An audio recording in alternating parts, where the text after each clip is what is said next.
Ready? Good afternoon, ladies and gentlemen. Welcome along. It's fantastic to be here. My name is Adrian Goldberg. I've got a little bit of my background to tell you about briefly. In 1985, I launched Britain's first national football fanzine. It was called Off the Ball. There was a lot of concern at the time about football hooliganism. My concern as a fan was about the hooligans in the boardroom, people being responsible for the likes of the Bradford City Fire and ultimately the Hillsborough. I campaigned for fans then, and I've campaigned for fans since. I launched the first national radio show to campaign for fans' rights called Sport Shot on the old Radio 5, and I highlighted the links between football clubs and gambling ads targeted at children on my recent show for Five Live Next Game. I've just released my film, Keep the Upbeat and Premier League Guild Football, making that on YouTube. So it's a never-ending campaign for me. I'm just going to turn my volume down to try to push it back. But I'm delighted and proud to be part of this fantastic project.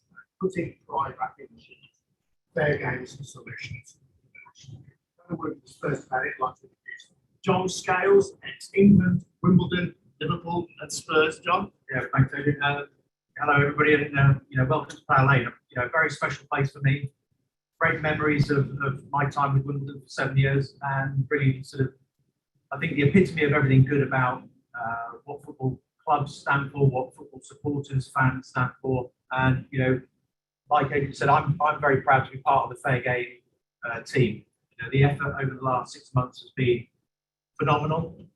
I've learned a great deal, I think, from my time working amongst such a great group of academics and experts, and everybody involved on behalf of the clubs, a unique set of clubs that have come together like-minded in their efforts to improve the game. I've made some notes, so I just would rather sort of not drift off course too much, but I think today's about football being possibly so much better. And here today we're obviously going to set out those steps, how it can be a brighter, a fairer future. And the journey I said on the last 6 months, working with some great people, with those shared common goals and objectives, has sort of given me a perspective of the game. I was privileged to play football. Obviously, I was a professional footballer for 15 odd years, and you sort of operate in a bubble on a pedestal and everything else. And coming away from the game, I've always been involved in the commercial aspects of it, but really now the governance, the issues with fans, the issues with this European Super League that we saw, my interests have changed to wanting to give back, I suppose, and support those within the game who want to make it a better game. Obviously, there's a lot to celebrate about the game, both domestically and globally. We know that, but don't let those people kid you that the game isn't broken. It doesn't need change. I hear that so often. Just recently I went to a Premier League game, and there were people in high authority who were sort of saying, what on earth are you thinking about, this regulator? Be careful what you wish for. Be careful, about the distribution of revenues differently. Don't fix what's not broken. And I said, I had to say, look, everybody's telling us the game is broken. We've had this debate for years and years, decades. This is not new.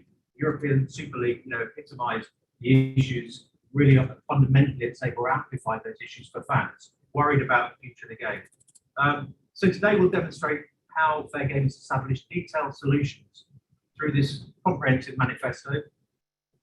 It's the problems that are overwhelmingly acknowledged by fans across the country and those stakeholders within the game. Many of the country's leading experts, academics, and experienced football professionals have diligently studied, discussed, and often argued many of the points and topics concerned. I'd like to actually pay tribute to Niall, who's led the team brilliantly, and I think it's a chance for me to acknowledge that. I think on behalf of everybody who's been involved today, about the tireless work that Niall's done and led the team brilliantly. And this is a sort of pivotal moment for us, which we really want to sort of grasp the nettle. I was going to talk about the European Super League, but we know enough about that a moment where don't treat communities with contempt.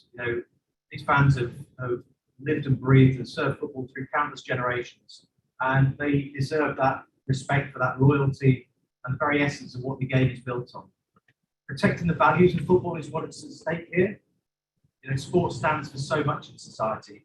I've got two young girls currently in athletics and football, and my youngest playing for AFC Wimbledon Girls. And you know, the values that I want sport to teach them are exactly the values that I think all of us as parents, as fans, as custodians within football, stakeholders, want the next generations to learn from.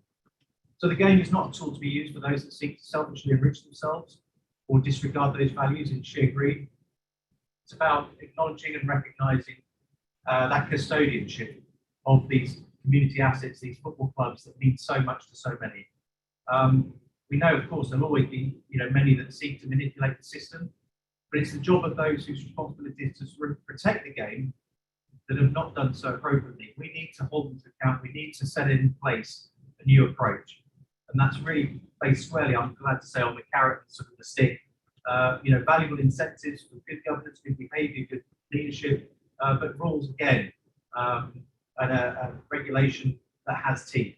Those rules need to be enforced. Give an inch, somebody will take a mile. We've all experienced that within football across business, wherever we've been in life. The game needs that carrot and stick, and I think we've struck the right balance here. That's why we're here today, to provide that set of tools to re-establish the values, the principles, the rules that have to be adapted, embraced, and enforced by a better system, a fairer system, a fairer game. At the heart of it is a pragmatic and balanced approach underpinned by our expert group's unique skills and overriding mission to help improve the game on behalf of the fair game clubs. And that's who we speak on behalf of. These fair game clubs have come together like-minded, this drive, this desire to provide a better future for all clubs and all fans across the country. I think my message to those that can bring about change is it is time to act. Today is about a route to a positive change. The chance exists for the leaders within the game to make the game a better game that we all need. Tracy Crouch has opened the door. I think if the government want a lasting legacy, then this really is the moment to be seized. And I think that's what I urge politicians listening in, politicians we've spoken to. We don't want the review to come out with great words and left on a dusty shelf just to be sat there. We want meaningful action. I think this is the moment that we will talk about here today. And a privilege to hand back to Adrian and to listen in to what we're going to present today.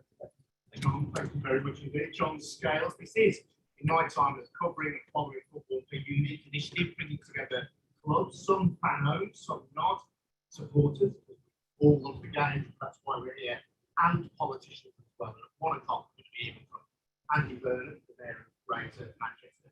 Tell us a little bit more about the fair game. Let's hear now from Mark Cooper, Chief Executive and CEO of Fair Game, and Christina Philippou, who's an expert on corruption. Thank you very much. As John said, this has been a unique event that I think will make a huge difference to us. And we are value driven. We believe that there is a potential future. We brought together some of the greatest minds, I think, in football to really shape something that's fundamentally different and change football for good. If you look through the slides, these are our fair game clubs. Since then, as is the one of these things, and for our designer, just to annoy him, we've had a couple of clubs join in overnight. So Bath City's badge is not on there because they joined about 10 o'clock this morning, which was a bit annoying. But there you go. Thank you very much, Bath City. Very much late, but that's important. So we pick on to the next slide. Just what we're about, I think the big thing here is, it's our principles, and we're being focused on trying to be realistic. Our whole idea is to look at what the problems were, and we went away and spent 6 months developing those to develop really good, strong, and long-term solutions. So we are led by clubs, supported by experts, and backed by politicians. So obviously we're all coming at it from various different angles. So what's really nice is that clubs on board, experts on board, we're all kind of looking at the same sort of sustainability,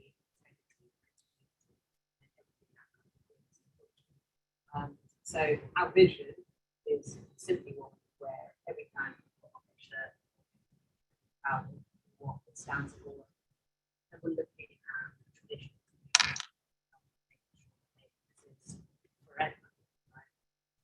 children and children's children. These are our four kind of key principles that we originally set ourselves up for. This is what we asked our clubs originally to sign up to believe in. And I'm delighted that I can look around this room now and I can see Exley, Maidstone, there's representatives of Wanderers, Chesterfield, lots of other clubs here, the city. I've badly missed some. I apologise, Grimsby Town. I apologise for that. I've missed them. I know that on listening in, we've got representatives of every single one of our clubs, and there are several others that are interested in joining, who are also listening today. We really hope that you buy into these four key principles which we set out on our journey to make sure that that's embedded in what we go forward. So this is, for us, the key part of what we're trying to do. This is the key bit. We've looked at kind of issues within football and the financial flow of football. Now, one club that gets relegated from the Premier League earns £55 million for that privilege to get relegated from the Premier League. That is more than every club in League One and League Two. So 48 clubs get the Premier League. So 55 million quid relegated, less than that for 48 clubs in League One and League Two, and National League. So that's what we're looking at. So that is obviously not representative of what can be, how we can change. So our principle is that we need to look at redistributing the parachute payment. But that doesn't mean just giving it away. We need to incentivise clubs to behave well. We need to incentivise clubs to look at becoming sustainable and cherishing the heritage and traditions of our clubs. We don't want Bury or a Macclesfield to just wipe off the map overnight. But we want clubs to be there for the long term. We want clubs to be able to feel there is, and as we said earlier, we want every fan to have to put on that shirt in the morning, proud of everything that stands for. So what we're looking at is developing, promoting the sustainability index, which is one of the great ideas that come through Fair Game clubs. Sustainability index, we look at awarding clubs on a category status idea. So imagine that every club is rated from category 1 to 4, and depending on how high a category you get more money distributed to you on that level, on the redistributed parachute payments. So we judged on four criteria. Four criteria there, which you can see behind John's head, are equality standards, fan engagement, financial sustainability, and good governance. And our manifesto goes into depth about what exactly that means. And study that. So we asked our experts to really spell that out. They've done a great job of doing exactly what that means. So that's how we look at not only redistributing money, but encouraging, incentivizing clubs to become something that every fan is proud of. And the future of very much to recommend. People are joining in on Zoom and saying they can't hear very well. Sorry, is that hopefully everybody's now saying that's better. So that's the major thing, I think, for us, is to look at this index and to really look at how we can make that happen. That's the one big call we've got. It would be transformation for clubs that are doing in the National League, £100,000 being getting this level for clubs in League 1, League 2, obviously a little bit more to that's how we split it. But it would be something that would make clubs like this one sustainable. I can look around the room, I think of other clubs that would benefit hugely from this. And you'd have a teacher that would be one that was part of the fan, really cherishing fan, cherishing the communities that they work with. That is the route to sustainability. That is the route to really achieve it fundamentally. I'll stop there and let Steve go on to explain. There are other elements in the manifesto that obviously are big things that we can do. Right, so sustainability index is not through is the key point of manifesto, but there are other elements to it. We're obviously looking at new rules, stronger rules in place, new owners and directors test to address some issues, criminality, transparency, ensure people running clubs have the integrity and skills to manage to a high standard. I've worked with the University of Portsmouth, where our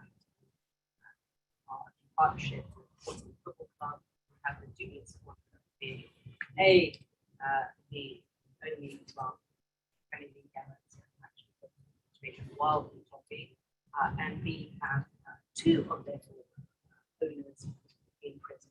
So, you know, not ideal, right? So that's one element. We're also looking to restructure the FA. There's lots of debate on how that's possible. The abolition of the accredited rule is another thing that can improve clubs. And then obviously we looked at how you set up an independent regulator. So Tracy Crouch was pretty clear in the report that, you know, an independent regulator is probably the solution.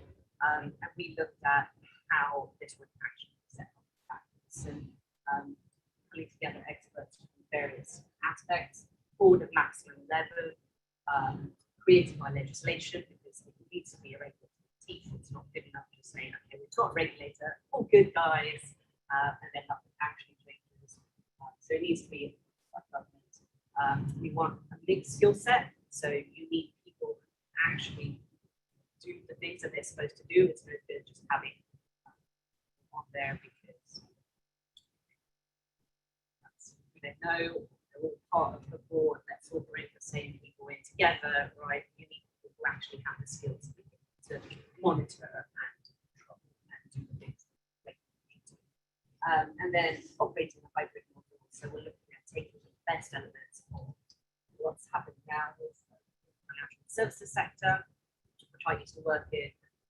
Since they brought in decent regulators, there's been quite a lot of change in the industry. You know, it's still not perfect, but there's been a lot of change, combined with stuff that's already working. So parts of the package structure and how that is kind of worked and simple to understand, putting the two together to enable clubs to understand what is required of them. It's not just about being able to do so, it's about being active as well. Right. Obviously, protection of clubs' heritage and traditions, that's what all fans want, right? We've got one of our clubs, it's Seabury, so name, colours, badge, that's obviously an issue at the moment, right? Things like that. And then on the other hand, leaving the geographical location connected to the club's name, well, we're all here, right?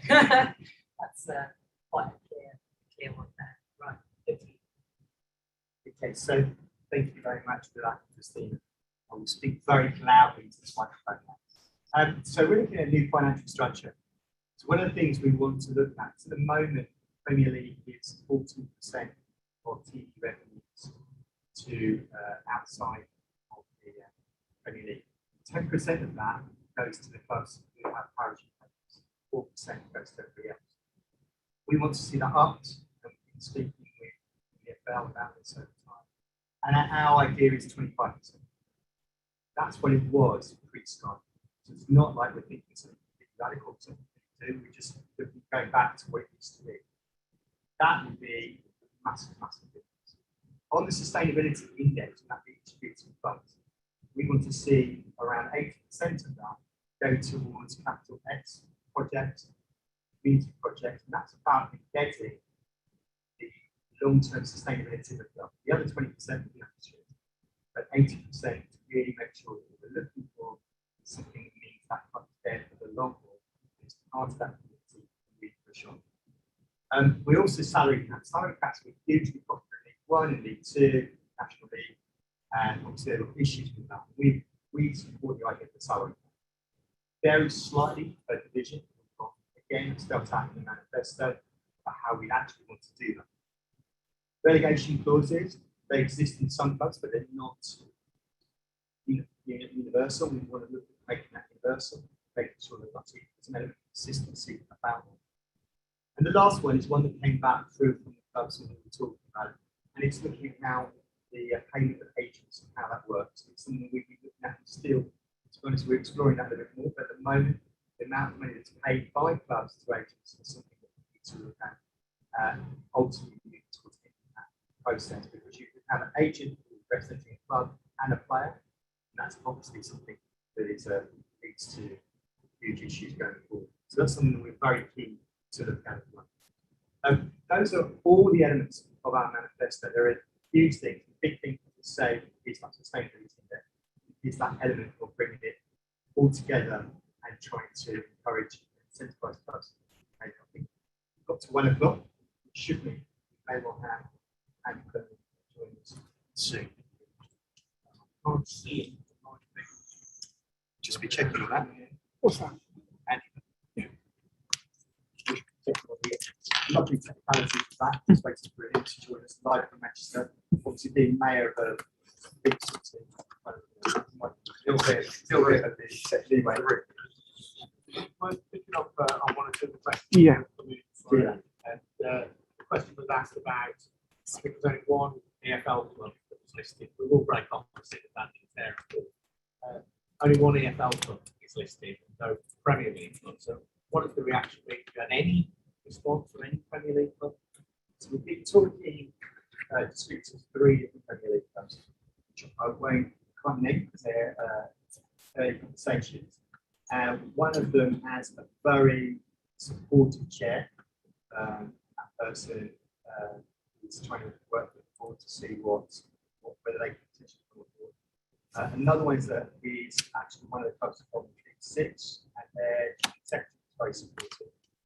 But it's a conversation they're still having ahead. I probably have people running around trying to push the Big 6.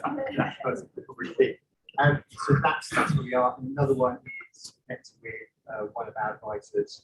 So we're having good conversations with them as well. So there is that. I think the thing with it is we need to be brave. And we need to look at these Premier League clubs thinking, actually, this is the future of football.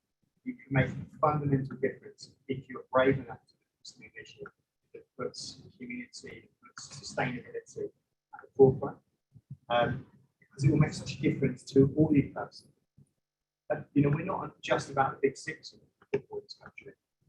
Fair Games Manifesto basically covers 250 clubs. We've talked about all the kind of semi-professional coaching clubs, bringing them away. Those are massive amounts of clubs with massive amount of history and traditions, and that's really what we want to support. And we want to see a Premier League club step up, back us, but they have to be brave. So we asked them to be brave today. We asked them, they know where I am, they know where my website, they know where the website is. They're probably connected with loads of big people, advisors, and other clubs here. They need to be brave and do that. And that's what we hope they can do. And lead something that would be revolutionary in football and actually make sure that we don't have a Borough, we don't have a Macclesfield, we don't have Cardiff City playing in Bedford and the Bluebirds, we don't have Hull City being Hull Tigers without permission, we don't have owners that end up in jail. That sort of stuff. That's the things we need to look at. And that's where we are. Again, while we're still waiting for Andy Burns, this is a question from Art Walker. Said, can someone explain the steps required, the pathway to getting these plans implemented? Yeah. Again, we've been having lots of conversations with government, and what we're looking at is we've got trace of practice review. That's expected to be announced report end of October. We've been speaking with her advisors to look at how we can release that report. And obviously, there's lots of colleagues and friends from other organisations, as you've seen, look back in today in the Sheffield group, 10 experts around 55 Richard Payborn. Today, in the room is also the Supporters Association, which we've been talking with all the time, and we're very much involved with what they're doing and the work they do. It's about bringing those organisations together to really make a fundamental difference. So that's one big key. Beyond that, then it's about getting legislation where it's needed. So what we've got with our experts now, we're looking at what needs to be primary legislation, secondary legislation, what can just tweaks to existing processes to try and make it as possible, as much as what we as proposing actually become reality. That's what we've always been about. It's not about just making stuff. It's about developing long-term, realistic solutions using the experts to analyse that and using analytical advocacy skills to find out how we can actually do that, working with partners as much as possible. It's that collaboration. It's about working together to try and make a real difference. We'll go to Andy Burns as soon as I get word on his way. I'm sure he won't be too long. not there yet. So just give us a shout, give us a wave to be there. Just here, one thing that was raised in your part of the presentation about getting rid of the football creditors. That might sound like one strange thing, perhaps, to people who are not fully involved in this. Why is that particular point? So coming to me again. Yeah, this is so really positive. Yeah, it is. Thank you for that. Football creditors rule is an interesting one, and actually some other experts have been know better than me about it. What it effectively does is it means you get preferential treatment as a creditor, which means that if you were in the club lapses, you happen to be the local bank that's owing extra money, or the person that maybe does the deliveries, or the person that fixes lights, or the electrician, all that sort of stuff. You don't get that kind of beneficial status, which means the local community can suffer, the local businesses suffer when a club goes under. And that's by doing that, what we're trying to do is encouraging clubs to be more solvent and encouraging clubs to actually look at realising the influence of the local community. Again, it's about local communities being faith in that football club and be able to invest in football. It means that football no longer appears to be less likely to be that risky business than it can appear to be at the moment. That's what it's trying to tackle. That's where it came through from.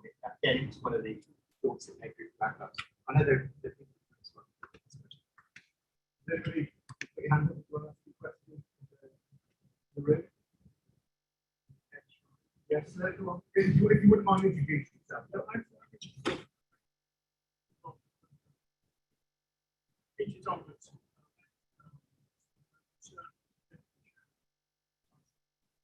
Years ago.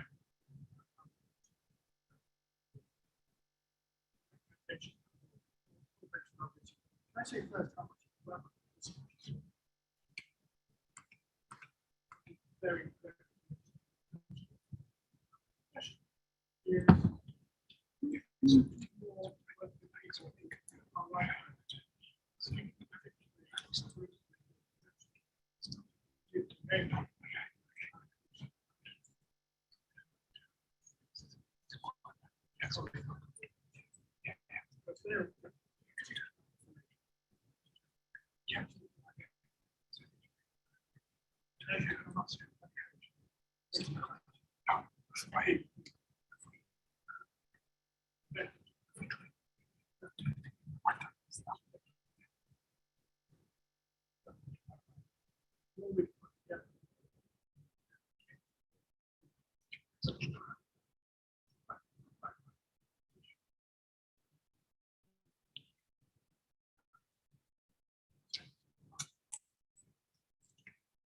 Richard, thank you. We'll just break off there. I'm sure we'll get to your question before too long, but I think we'll maybe able to hear now from the of Greater Manchester. I've certainly seen on my screen.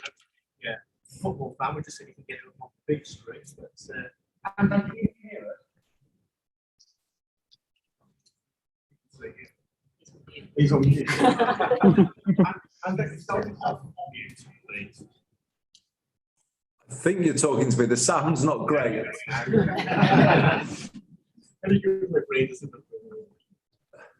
just trying to get unmuted.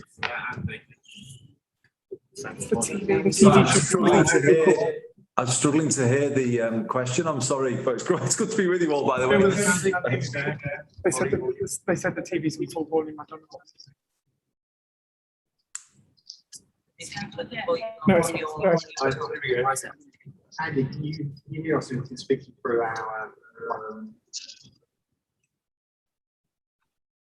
Andy? Yeah, I can hear you. When it's quiet, I can hear some. Go on, just ask me again. Let's see if I can hear now. Andy, go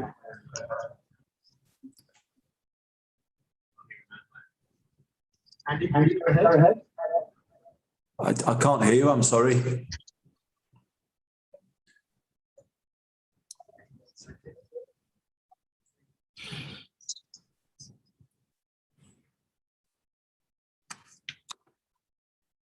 Oh, okay. I just saw a message come up from Niall, I think, there saying invited me to say a few words. Shall I do that? Hopefully you can all hear me in the room.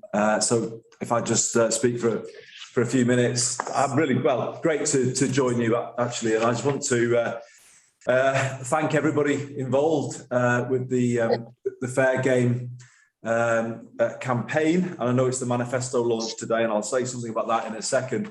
I've been involved with the group led by David Bernstein as well. And I think what this shows is there's just a growing consensus amongst everybody that this is a moment for change in English football. I was involved years ago with the football task force. I was the person who was kind of the driving force behind it going back to the late 90s.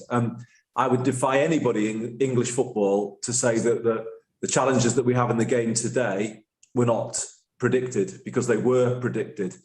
The increasing and unregulated commercialization of the game was increasingly threatening the integrity of competition and the cohesiveness, if you like, of English football. All of that was predicted back then. But back then, I can remember the voices saying, "It's all fine. We don't need any more regulation." Football has been good at fighting off these kind of attempts at change in the past. But I feel at the moment there's just a groundswell of people coming from all different quarters, actually, that change is needed. And I think what sets your initiative apart is the fact that it's so club driven, 23 values-driven clubs across England and Wales, obviously with lots of expert support behind you as well, and cross-party support from politicians. I think it's great that you've managed to pull that together. And I think the manifesto that you've developed is just entirely reasonable and should be a basic common ground, really, for anybody who cares about the future of English football. We've allowed our game to be sort of, if you like, too open to the whims of the market on the global market. Everything to be bought and sold, and we've got to get back to a kind of view of protecting the best interests of our game, being open to improvement and inward investment, of course, all of those things, but at the same time making sure that we protect these great clubs of ours for future generations. That notion of a sustainability index seems to me to be unanswerable. Who could argue against that? We've had a situation in the last year. If I just talk about Greater Manchester for a moment, we've had a situation where we've potentially been losing clubs at either end. Obviously, we've seen the threat to Wigan Athletic. We've seen what's been happening at Bolton Wanderers. There are challenges at Oldham Athletic at the moment. But the big example is, of course, Bury. That's the salutary lesson here.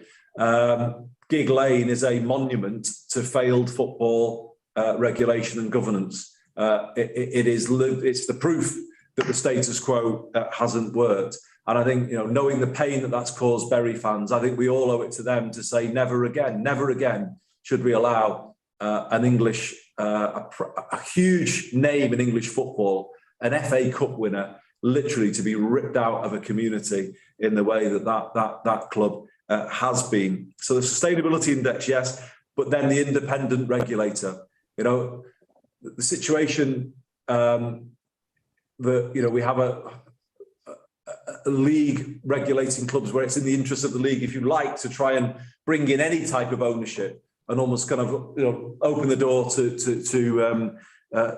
whoever. Well, it just hasn't worked. They have not implemented rules that are strong enough to ensure the fitness of people to come in to run these clubs, the propriety of potential owners, and history has shown us that those structures do not provide sufficient protection.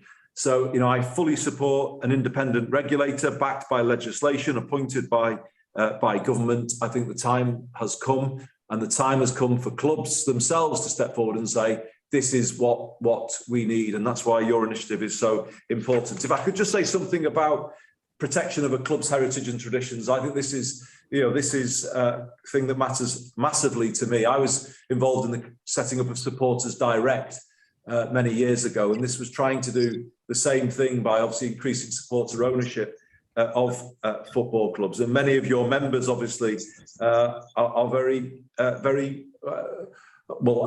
where they are today because of some of the support that Supporters Direct provided. I'm thinking of Cambridge United, particularly AFC Wimbledon, of course, Chester FC.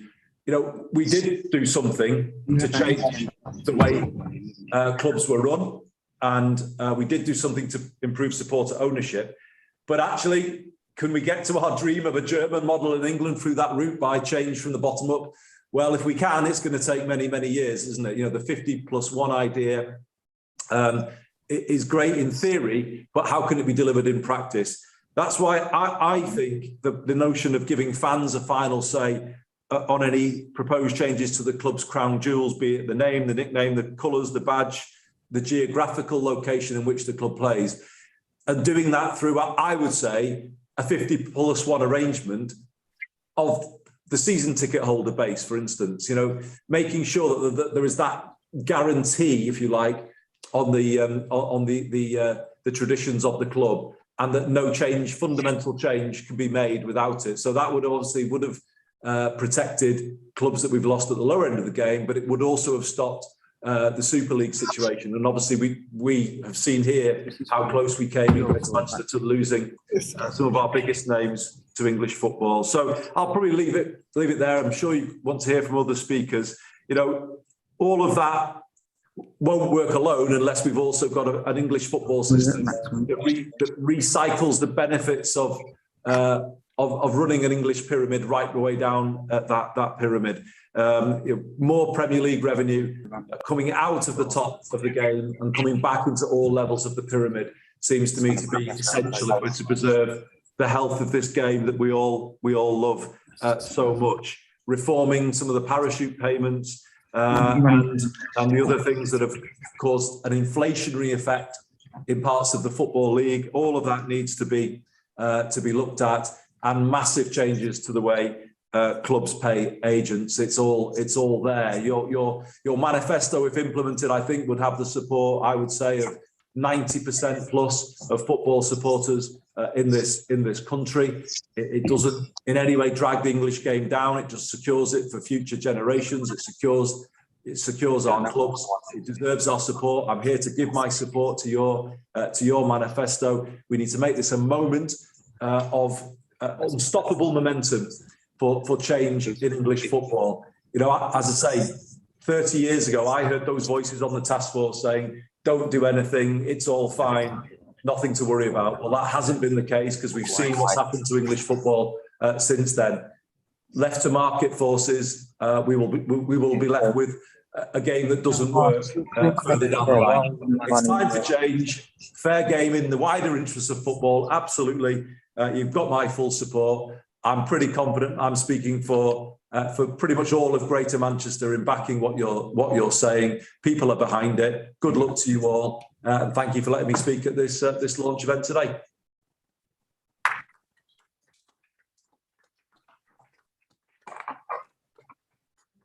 Should we let Andy go? People here can't hear it. It's a very good contribution. I presume it could be about that.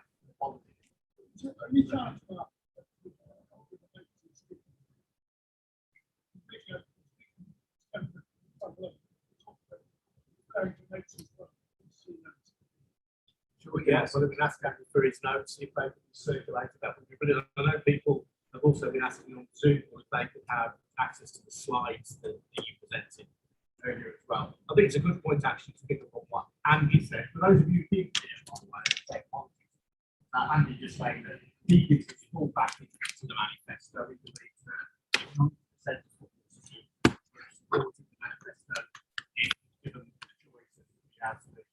He gives the backing of Greater Manchester for that. So the key line that I would bury FC is a monument to the failure of football regulation governance. Independent regulator backed by legislation appointed by government. Just picking up on what Andy said and what Richard Faulkner said earlier there, talking about the ability of this organisation to dovetail with the work of others who've got similar interests like beautiful game. I mean, we've been talking with David Bernstein, had quite a number of conversations with him, and Richard is something that Richard Faulkner, who is in the room, is talking about that as well just now. That's something that we will be looking to develop forward with that, and that is, again, I think various groups are all coming together, and we certainly believe that that is the way forward for us to coalesce. We agree on 99% of things. There's very, very little difference between us. And it's about that momentum. It's about looking at how we can reach those right peaks, push those right buttons, and make sure that politicians, now in their hands, politicians really listen to what we're saying and are brave enough to legislate, are brave enough to make that difference that needs to happen. Because as Andy Burnham just said, you know, he's been here before. You know, we're different because it's never been clubs have never come together before. And that's what's great about us. It's great, and we all support all those experts together, which is good. But these kind of things have been, and you know, it's struggled. I know I've spoken to some of the experts that were in the room here at the time, and there's certainly a couple that I think they've got unfinished business and what's happened before. And I really want to help take that on that journey to make sure that what they set out to do actually happens. And this time you've got backing of some good, like-minded clubs, value-driven clubs that want to push that forward as well. And if you can get those politicians back in, long working with the support groups and the FSA, that is a group, it's a collective, make a real fundamental difference and actually finally deliver a game worthy the name of the national game. Well, this is John. It's really interesting during the Euros, you know, the power of players taking the knee in the face, initially anyway, of some hostility.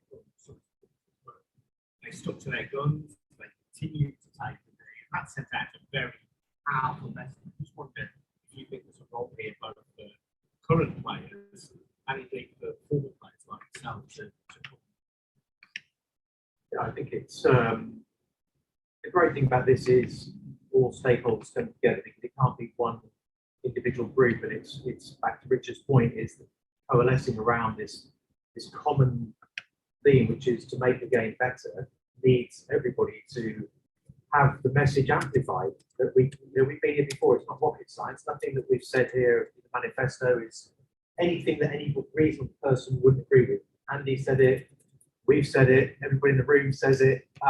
It's about making sure that we hold, I think, the MPs and the government to sort of account in the way that that message is unified. The message by the players is always scrutinised more than any other message. I think it's great that that's shone through. It always shows us the power of people like Marcus Rashford and Raheem Sterling, all the, you know, those individuals that use their platform to great cause, to great use, with great purpose. And you know, I just spoke to Brian Dean this week, who I was at Leeds with as a youngster. Brian's involved with Richard Caborn and the Sheffield group have come on board. You know, obviously David Bernstein's group, Beautiful Game, and Gary Neville. You know, the more that we have a unified voice, the more that consensus is built between everybody within the game, the better it is. Current players, former players, an essential part of that process, I think, because we have that privileged platform to be able to get our message across better often than clubs or academics or experts or whoever it may be. And therefore, they have a great responsibility, I think, within the game. And I would urge all former players and current players to really step forward and lend their support to this initiative, to this manifesto, because it's in their interest. It's in their interest to have a better game, because we're all parents. We all have the next generation. We all have that interest where we are privileged, you know, incredibly privileged to have earned the money we've earned from the game, to have been put on that pedestal, to be rewarded by those people that come to watch us play week in, week out. So we want a game that is, you know, unified between the top and the bottom. I've done a lot of work with the PFA and with FIFPro, the International Players Union, and I think the public get this perception that players are in this sort of overpaid and they see the top little part of it. When you talk to FIFPro and you hear the stories of Interpol and organised crime and clubs not paying, the failures of contracts and implementation of rights across the world, you know, we are a beacon in this country, but even in here, when we know the clubs at the lower levels, the national leagues, the pyramid, the essential work that this manifesto underpins to get the game back to those principles and values that we've seen on the presentation. It's making sure that everybody stands together for the greater good, because it's where the England players, so many of the England players have all been at the lower levels, they've all been out on loan, they've started their journey in non-league football. They will all say that they stand in solidarity together. And so that's a long-winded answer, sorry. But it's essential that current players, former players do come together and join forces with Fair Game and other bodies that are basically having exactly the same issue. Time for one more question from the room. Anybody wants to raise their hand? Yeah, one. Yes, one on Gregory. Just tired.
Thank you very much indeed.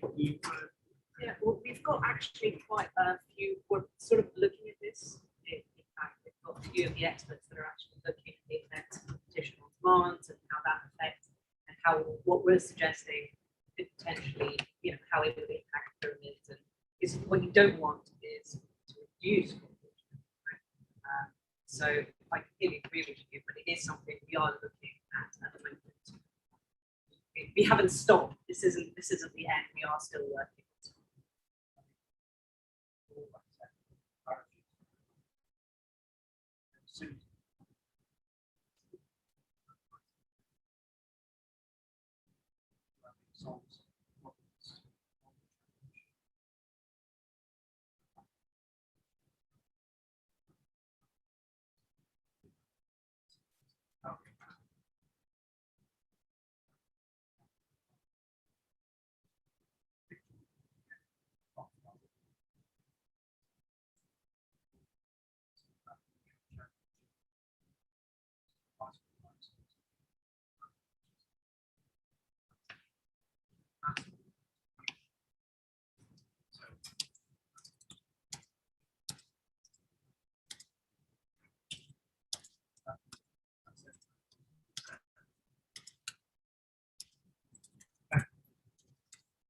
So I could just add tiny that in, I think we should wrap up. On that, one of the big things we'll be looking at is that Fair Game is looking at 200 clubs. And for a long time, we've been fixated about the 6 clubs that go up and down the Premier League. And our analysis in some of the early reports has been that actually parachute payments already outlived their usefulness. But let's remember there are 194 other clubs that we're looking at, rather than just those 6. And the transformation, the difference that money would make towards those 194 other clubs is huge. That should never be underestimated. So we need to think about going beyond that. What it would also mean is that the clubs that have the potential to get into the Premier League grow. You encourage well-run clubs to have that chance of getting their moment in the sun, if you like. But then how they use that money to invest and develop themselves, that would be beneficial for the clubs that have run well and look at that sustainability, how to do that. That's where I think we need to change the side. We shouldn't just be focusing on just on those 6 clubs. We should be focusing on the other 194, or whatever it is. That's what we need to be looking at. That's where we make such a difference. And when we look at our sustainability, we say, let's ring-fence a large section of that money into developing new stadiums, to developing better fan facilities, to developing community programs. That is what's going to make people want to come and connected to their club. That's what's going to create that connection. It means that club has got a much better chance of surviving long term and will be sustainable. Because an owner could go, and if an owner walks out of that club, what's left? You need to make sure that club can survive changing ownership or an owner disappearing. And that's where we need to get to. Because that's ultimately, we're all custodians of great institutions. That's what we need to be ourselves as. You know, I look around the room, there's some great CEOs, there's some great directors in here, but you know, I'm sure their owners don't necessarily want to be putting their money in the pocket all the time. And this changes that way of thinking. It rewards these clubs. I'm looking at several of the clubs in this room that I know are value driven. I've had great conversations with them. And I think that's the future. And that's what fair game is about. We're looking at a different way of football operating. So I think it would be really fundamentally different. Yeah, just very quickly on that. Premier League has been lots of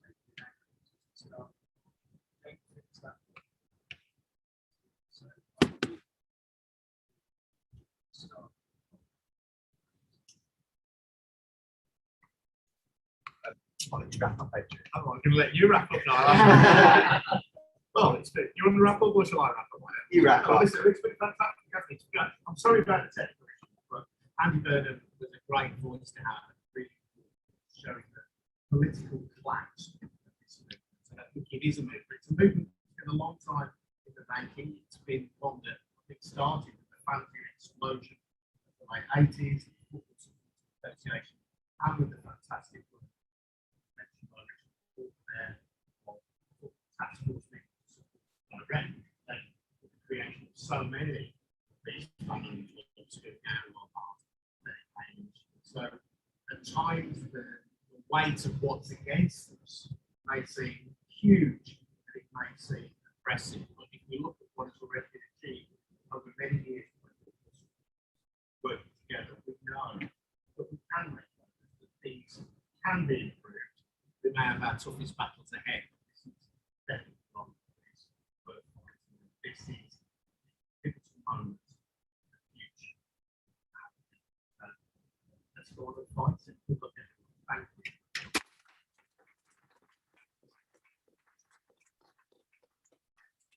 We'll be organising a photo stunt outside in a minute, and there is lunch behind you, so do grab some food, and we'll have a chance to chat and talk. We're here for another hour or so. So for those of you, we'll be tapping you on the shoulder in a minute to get some shirts on, and some of the club representatives, there'll be people come around to interview you separately so that we can upload it to your club website. Thank you very much.